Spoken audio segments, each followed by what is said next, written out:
So in this video, I'm going to be talking about the significance of the verse that everyone knows, like every verse in the Bible.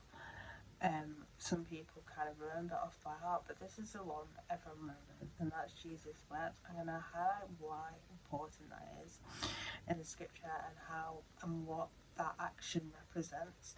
So first off, I'm going to actually read the story. So before I get into this, there are 3 times where Jesus wept. So the first one, which I'm going to talk about, is Lazarus. The second time is in Luke 19:41, and that was when he was weeping over the city of Jerusalem. Not necessarily weeping, but basically the times where he's shown really intense emotions. And then the next one is in Hebrews 5 verse 7, and that's where he's lamenting over the people and is praying over the people to his father. So getting the story, so the story of Lazarus, I'm not going to read from the very beginning, but I'm going to read from John chapter 3. I'm going to start off from verse 17.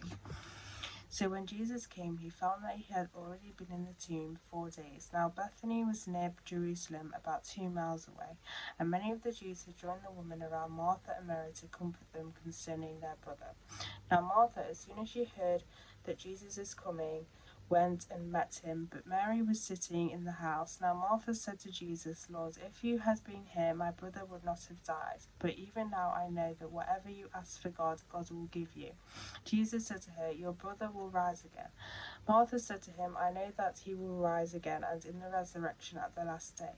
Jesus said to her, I am the resurrection and the life. He who believes in me, though he may die, he shall live. And whoever lives and believes in me shall never die. Do you believe this? She said to him, Yes, Lord, I believe that you are the Christ, the Son of God, who is to come into the world. And when she had said these things, she went her way and secretly called Mary her sister, saying, The teacher has come and is calling for you. As soon as she heard that, she arose quickly and came to him. Now Jesus had not yet come into town, but was in a place where Martha met him. Then the Jews who were with her in the house and comforted her. When they saw that Mary rose up quickly and went out, followed her, saying, She is going to the tomb to weep there. Then when Mary came where Jesus was and saw him, she fell down at his feet, saying to him, Lord, if you had been here, my brother would not have died. Therefore, when Mary saw her weeping, and the Jews who came with her weeping, he groaned in the spirit and was troubled. And he said, Where have you laid him? They said to him, Lord, come and see. Jesus wept. Then the Jews said, See how he loved him. So I'm going to stop there. So if you go back to the very beginning of the story of Jesus coming onto the earth.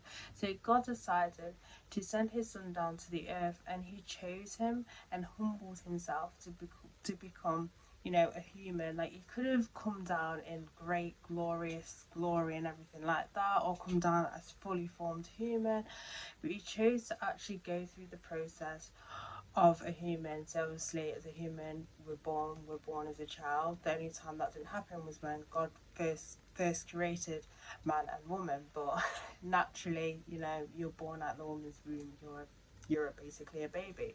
So God humbled himself and took that. He humbled himself, and so that he was in human form. So him being human form and growing up, he would be around other people, he would know people's emotions, that sort of thing, and it makes it more of an intimate relationship with Jesus. Whereas if he came in in all his glory and not humbled himself, it may have been a different story, because maybe they won't feel that connection that they did with Jesus, because as I said, he was walking as one of them. He understood their feelings. Like, not saying that obviously God understands our feelings and stuff like that, but it's just the fact that it was more of like an intimate relationship, if that makes any sense. So it was more of an intimate relationship opposed to if he was just gonna come down and that sort of thing. So going back to the story, we know that Jesus did the miracle and resurrected Lazarus. Now, because Jesus knew he was going to do this. He could have just ignored their feelings and just did the whole miracle straight away. But what Jesus did, he actually acknowledged their feelings and wept with them. He took the time to empathize with them. He took the time to process their feelings. And what this scripture teaches is that Jesus cares about our feelings. He cares about our feelings. He doesn't want us to hide our true feelings from him. He wants us to be open to him, because when we're open to him, he can then comfort us. He can bring that peace to us. He cares about our feelings. He cares about them.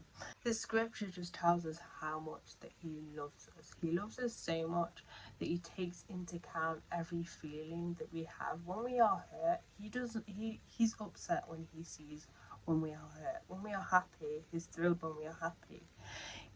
He cares about us so much. He cares about you so much that he will sit down with you. He will comfort you when you're upset. He will be with you when you're in your joyous moments. He's with you all the time. He's with you all the time through every feeling that you're feeling. He is with you. That small little verse that Jesus wept just symbolizes so much. It symbolizes so much of God's character and how much he cares for us.